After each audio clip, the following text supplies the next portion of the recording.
Hey, everybody. We are back here live. This is PlayStation live from E3 2018. We're live from Los Angeles in the PlayStation booth, and we have a very special guest with us, two very special guests. We've got Mr. Justin Roiland. Hello.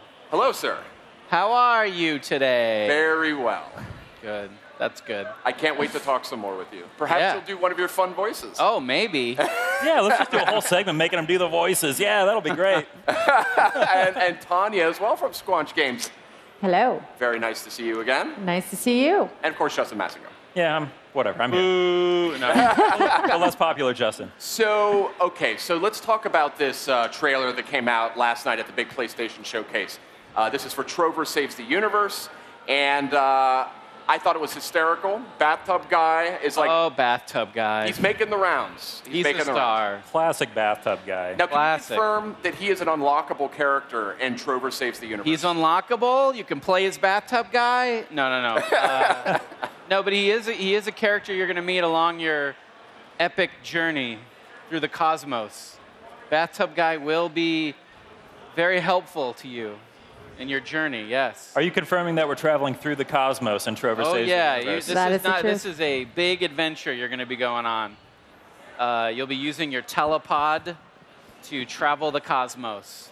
Yeah, the telepod, right. I played an early build of this game a while back, and I really like the mechanic of the telepod. It's a really clever way to solve the idea of movement in VR, because you're looking down, you are controlling the character directly with the thumbsticks, but you know, it's tough to be able to really move around a huge world to solve that problem without having to like force camera changes and all that. So the telepod, can you just tell us really quick, give us a rundown on how that works? Well, there's two things. So the telepod is like more of almost like a circular elevator. You use that to travel to other planets. Ah, okay. That's like your car. So to speak, in the game. Then there's the warp nodes. That's probably what you're talking about. That's what I'm thinking of. Yeah. Yeah. So it's a bunch of really clever game mechanics all kind of put together to enable the player to be able to explore these big worlds we've made. Well, because in Trover Saves the Universe, you actually play as two characters. Yeah. You play as yourself, and then you also play as Trover. As your partner, Trover. Yeah. Who's a chatty Cathy, that Trover. He's got a lot of things to say. That's right. Real quick, I think we've got some footage here for those of you who maybe didn't see that showcase last night, so let's check it out now. Footage. Sweet footage. We'll see. There's Squanch Games. Oh. Off to a good start. That delicious logo. Okay, there's that bathtub guy. Yeah. So we're rolling that trailer from last Not night. about bathtub guy. Look at that guy. So is this like a playable scenario in the game, or? This is a location, let's say. Yeah, okay. This is a location in the game. And here we're seeing what the actual game looks like. Oh, yeah, just a blink of it. This is a teaser trailer. We wanted to make sure we didn't give away too much. Okay, Those adventure-y bits. Was this game created out of a desire to make a 3D platform? But I know that you're intensely interested in VR. Squanch Games has had a lot to do with VR. But is it just like, hey, we want to make like a slashy game? Like, is that where that came from? Yeah, I wanted a really sticky, fun, platformer slash, action.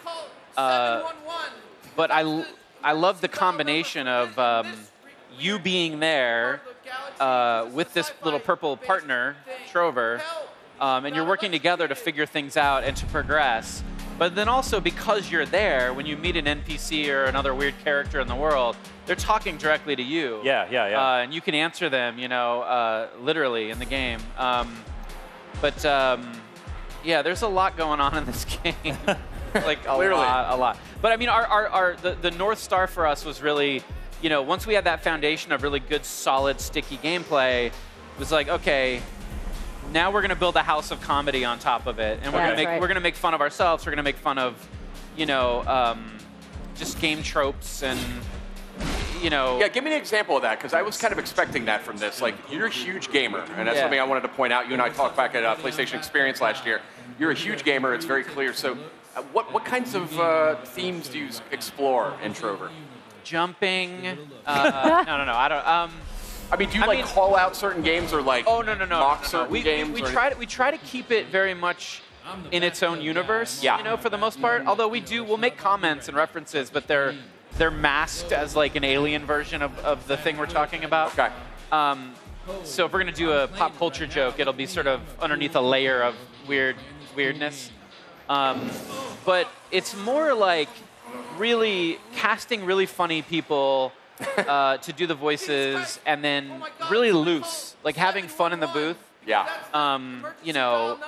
Outtakes for intakes, stuttering, messing up a line and using it, breaking character, because I might, or whoever's recording might like go completely off script and like make some bizarre thing up, and then we're all laughing at it. That's some of the. And then we use that in the game. That's like, I mean, you've had that style of humor for a long time. I mean, that's one of my favorite shows. Rick and Morty definitely has strong. Like interdimensional cable. It's like, it's like that. It's. Is it a whole game of sort of interdimensional cable? Kind of. I mean, interdimensional cable is like really out there. This game's really out there, but it's got the backbone of like a large narrative that's very followable. You understand what you're doing, where you need to go, why you're going there. The stakes are high within the context of the story.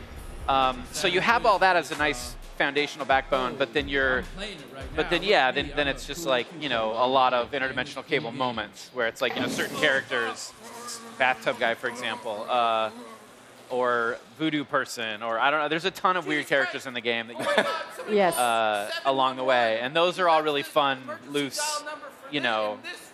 We're just having fun with that stuff. Yeah. And so it's great. Yeah. We've been waxing philosophical a lot about game design and all this, but can we like dive down a little bit and talk about the actual mechanics of the gameplay, or are we talking about that yet? I mean, a little bit. I mean, the one thing I will say is, it's fully playable on non-VR, so it's fully playable on PlayStation 4. Yeah. So you don't even need VR to play the game. And then there are going to be jokes in the non-VR version that are not in the VR version, which is kind of great. So anyone who's way into the game, if they want even more, it's roughly the same. I mean, it's pretty much the same experience, but that's interesting. But you've built flags in there depending on whether the player is playing on a flat screen or in VR. Yeah. I assume like dialogue changes. And I'm not Peter Molyneuxing us right now by saying that, right? I mean, maybe a little. Oh, okay. Well, no. I know that there. I know that there you got are a like cube right there. We have some funny mechanics that we had to do, or that we couldn't do in traditional, right? So we took that as an opportunity to make those into jokes. Yeah. And it's great. It's like it makes me excited for the traditional, regular PS4 version of the game, just because there's stuff that is absolutely hilarious. Can I also address really quick how difficult it is to focus when I'm hearing your voice here and I'm also hearing your voice? Oh, it's weird. Coming from the trailer here. Yeah. Can we? Oh man, what's going on? I hear my voice over there. Hey, what's up? I'm bathtub person. I mean, it's just like Justin, it's really hard to concentrate. You are a big VR proponent. You're a huge Resident Evil 7 fan. Loved it. So good. We just had the Resident Evil 2 guys up here, by the way. Oh, man. No VR in that one, but I thought you might like the note. Oh, well, why not? No, I know. Resident Evil 7, though, I know you love VR. So tell me a little bit about what you learned working with Crows on Accounting Plus that maybe you're sort of leveraging here into Trover. I think that it was more, a shared sensibility of opt-in moments. So it's like, imagine you have a cutscene in a game, and a lot of games will sort of lock you in and force you to sit and listen to a character babble about whatever it is that's narratively important to the game. And I have a much more like let's let the player make that decision. If they want to sit and listen, this character might talk for 20 minutes. If they want to sit and listen to that character, they're more than welcome to. If they don't, it's not gonna they can just go. You know what I mean? We never forced the player to do anything, and that was very much a high-level design philosophy in accounting, where it's like, let's record a ton of stuff, but if a player figures out how to get out of a room, they don't need to sit and listen to this stuff unless they, and maybe it's a second playthrough that they go in and they go, okay, I think this guy was talking about I don't know what, I can't even think of an example, but he was starting to talk about something very weird that I kind of ran away from. So I'm going to go and play the game again, and I'm just going to sit and see where that goes on my second playthrough. And that's something that's very much in this game as well. Yes. But yeah, and accounting is so different than this game, just in that you know, you don't have a third. Like Tanya said, this is like it's a first-person, third-person game. Yes. It's very weird. I don't think it's. I mean, I could be wrong, but I can't think of another game that's done that where it's like You're like co-op with yourself. Yeah, you're co-op with yourself. You're in the game as a first-person character. Yeah. But then there's a third-person character that you're also controlling, and it actually works really, really well. Like control-wise, it's actually really comfortable and not Like overcomplicated or clumsy. It's actually really, really intuitive. Yeah. You talked a bit about the dialogue. Does the team ever get a little bit sad thinking about all the dialogue that players are not going to hear because no one's? I mean, there are probably a few, but no, everyone will hear everything. I mean, you know how it is now with Twitch and stuff. It's like it'll eventually all be heard. If anything, we're like we're sad thinking about like the possibilities. And like how can we? I want more dialogue. Yes. I want to hide. Like what's stuff that people won't hear. You should just secretly patch in more lines without telling anybody. Yeah. So the game itself was built to be very contextual.